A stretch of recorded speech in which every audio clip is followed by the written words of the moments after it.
Olá, você aluno da EJA, olá você família que tem acompanhado as aulas aqui na TV Araxá Educa. Meu nome é Carlos Dias, professor de História, e hoje trago mais uma aula para vocês sobre a civilização egípcia.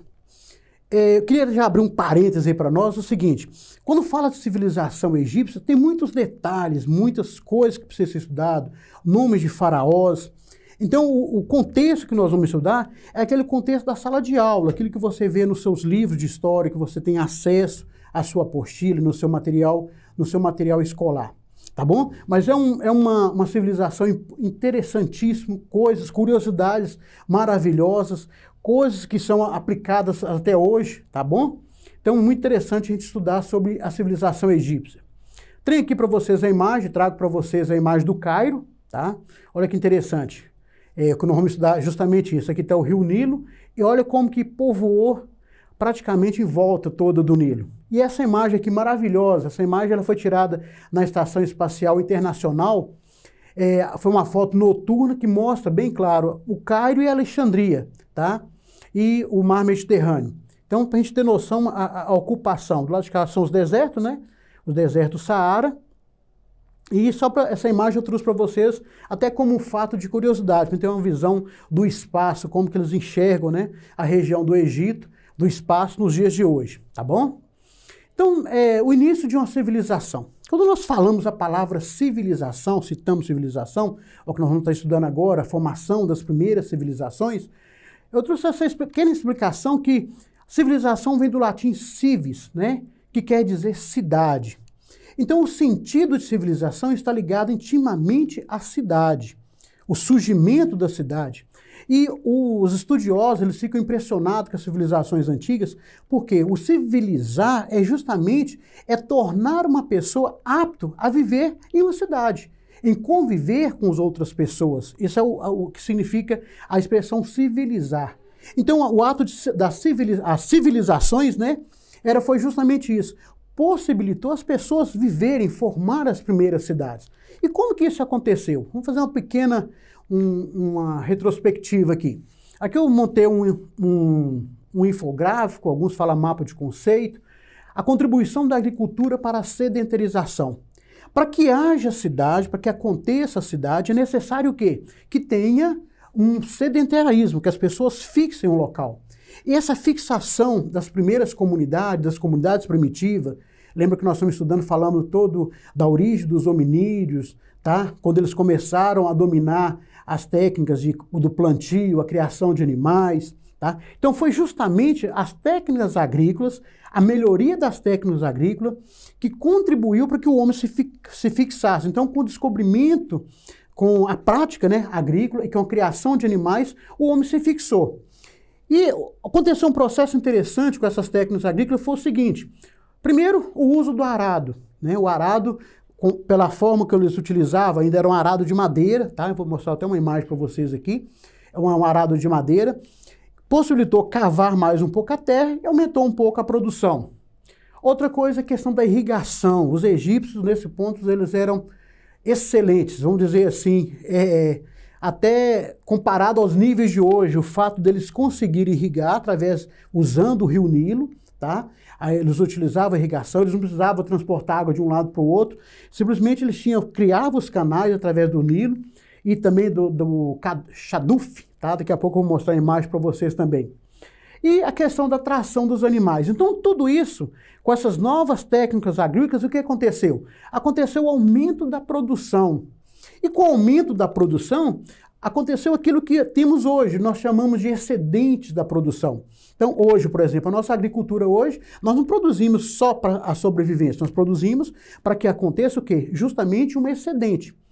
E com esse excedente, era preciso ter pessoas para poder administrar esse excedente. Quem que vai administrar a irrigação? Quem que vai administrar o que está sendo produzido a mais? Quem que vai estocar? Quem que vai controlar esse estoque? Os impostos que são cobrados, quem vai fazer essas cobranças? Então, com esse excedente, inicia-se então o quê? O que nós chamamos de cidade. Mas para que haja cidade, para que todo esse processo, tudo isso aconteça, era necessário ter um governo, né? Uns para administrar. E não somente um governo. Esses governos precisavam de funcionários, precisava toda a burocracia, controlar estoque, ter um exército para proteger, né? Com isso as cidades começam a ter as primeiras construções, uma muralha em volta, tá? Então, tudo isso foi necessário para que formasse as cidades. E com a formação da cidade surge o que nós chamamos de Estado, né? Todo o processo que se monta, as pessoas têm um território determinado, tem uma cidade, tem um governo, toda a burocracia da administração, as pessoas fazendo todo esse controle, é o que nós chamamos de Estado. Então, a agricultura, ela vai contribuir, para que o homem se fixe. A partir do momento que o homem se fixa, as primeiras comunidades vão aumentando o número de pessoas, e com o aumento do número de pessoas dessas comunidades, surge então o que nós chamamos de cidade. Aqui tem um exemplo de um egípcio, né, no caso ele arado, as duas situações, ele usando o animal para poder arar a terra, e aqui o arado, é um arado de madeira, tá, pessoal? Ainda está a utilização de um arado de madeira, tá bom? Então, e a origem da civilização egípcia? Você já imaginou como que surgiu os egípcios? Pela imagem que eu mostrei do satélite, lá da estação espacial, mostrei para vocês, vocês perceberam que o Egito ele começou justamente no rio Nilo, tá? Olha essa frase aqui, o Egito é uma dádiva do Nilo. Quando fala dádiva, você sabe o que é dádiva? Dádiva, quando eu refiro a dádiva, a palavra dádiva significa presente. Então, o Egito é um presente do Nilo, tá bom? O Egito só é possível a existência dele por causa do rio Nilo. Essa frase é uma frase de um historiador da Grécia Antiga, chamado Heródoto, tá? Então, ele fala justamente isso.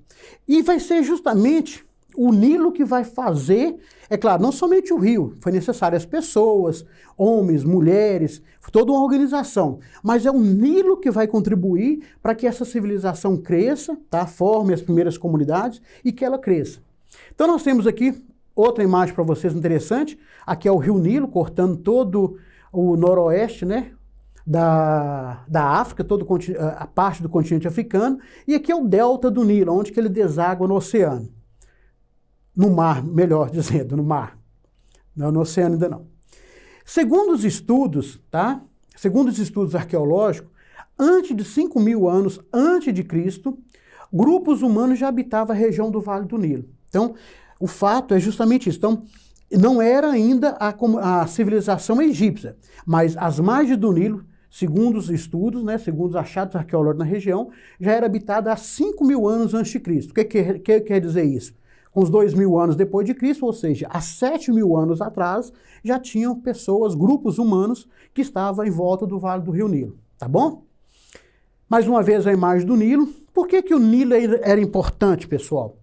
Era justamente as suas enchentes fazia com que a terra se tornasse fértil, tá bom? Por que acontecia isso? Chovia muito na cabeceira do rio, levava o volume da água, vocês podem ver que é bem planinho mesmo, então o que acontecia? Essas águas elevavam o nível e trazia uma fertilidade que era chamado humus. O humus era o quê? Resto de folhas, resto de animais, tudo isso era trazido e depositado nas margens do Nilo. Após as águas abaixarem, essas terras tornavam-se férteis, próprias para o plantio, tá? Então, as primeiras comunidades agrícolas se fixaram nas margens do Nilo, são chamadas de nomos. Então não foi somente um local, mas toda a extensão do rio Nilo, desde o delta até a parte mais sul do rio Nilo, toda essa extensão formaram-se pequenas comunidades agrícolas, comunidades que viviam do plantio, dependiam do plantio, tá? Plantava nas margens do rio Nilo. Então essas comunidades eram chamadas de nomos. Aqui vamos entender um pouquinho a formação, o surgimento do Estado como o Egito mesmo. Então, os nomos eram as comunidades que habitavam ao longo do mar, comunidades que habitavam ao longo do rio Nilo. Então, isso por volta de 3.500 anos antes de Cristo. Então, dessas comunidades, surgiram dois grandes reinos. O Baixo Egito, que estava mais ao norte, já próximo do delta, e o Alto Egito, que estava mais ao sul. Formaram essas duas comunidades. Esses nomos, tinham suas lideranças, tinham seus deuses, cada nomo tinha seus deuses individuais, tá? Só que houve um crescimento, tá? Lembra que nós falamos lá, houve um crescimento demográfico, tanto do Baixo Egito como no Alto Egito. E esse crescimento demográfico surgiu a necessidade de alguém estar administrando tudo isso, né? Precisava de uma autoridade superior. Foi aí que aconteceu a união do Alto Egito, melhor aqui, do Baixo Egito com o Alto Egito. Essa união, ela aconteceu por volta de 3.500 anos antes, melhor dizendo, 3.500 a formação dos nomos. 3.200 anos antes de Cristo vai acontecer a união entre esses dois reinos, o Baixo e o Alto. E essa união vai surgir uma única pessoa que vai administrar esses dois reinos, que é o rei, que é o faraó. Tá bom? Então essa unidade vai gerar quem? O faraó. Então o faraó vai ser aquele que vai ser responsável para fazer a administração. Só que o faraó, ele não vai fazer isso sozinho. Ele é responsável para quê? Para manter a unidade, ele vai ser responsável para manter a ordem com o seu exército. Esse é o papel do faraó. Então o faraó faz a unidade entre esses dois reinos, tá? E com essa união aconteceu por volta de 3.200 anos antes de Cristo. E sobre o domínio do faraó vai passar a ter 42 nomos, ou seja, 42 comunidades menores que formaram essas duas aqui, que formaram o Baixo e o Alto, tá? Então, esses nomos tinham os seus administradores de cada nomo. E quem eram esses administradores? Quem que era o braço? Quem que era aquele que representava o faraó lá nessas 42 comunidades? Em cada comunidade tinha uma. É o que nós chamamos de monarcas, tá? Esses monarcas, eles eram o quê? Os representantes locais do faraó. Eles faziam, era parte da nobreza, eles que faziam o controle local, tá bom? Para que, como se diz, eram os olhos do faraó, os monarcas, tá bom? Tá certinho até aí, pessoal? Tá conseguindo entender? Tá claro? Então, revisando de forma bem rápida, tá? Só pra gente ter noção. Começou a formar os nomes das primeiras comunidades 3.500 anos. Dessas comunidades surgiu o Baixo Egito e o Alto Egito. Com o crescimento demográfico foi necessário ter uma autoridade superior para estar administrando. Com isso aconteceu o quê? A união dos dois reinos. Isso aconteceu por volta de 3.200 anos. Na união desses dois reinos, quem que vai administrar? O faraó vai ser responsável por manter a unidade e manter a ordem. E lá nos nomos, cada nomo tinha os seus monarcas. Cada monarca administrava um nomos. E eles eram representantes locais do faraó. Certinho? Deu uma revisão bem rápida para você estar entendendo, tá bom? Continuando aí. Agora é o surgimento do Estado Egito, tá? Do Estado no Egito. Foi um longo processo que durou mais de 2.000 anos para se completar. Assim, as antigas comunidades agrícolas autônomas se tornaram províncias do faraó. Por que eu coloquei essa frase aqui para a gente estar entendendo? O processo da unificação do Egito não foi algo rápido, foi longo, olha para vocês verem. Foram 2.000 anos para se completar todo esse processo de unidade, tá bom? Para chegar às províncias ser dominada pelo faraó. Espero que você tenha entendido, espero que tenha ficado claro para você. Lembrando, tá? Aqui que nós temos aqui são os dados e mais importantes daquilo que você precisa aprender sobre a sociedade egípcia, sobre o Egito Antigo. Bons estudos e até a próxima aula.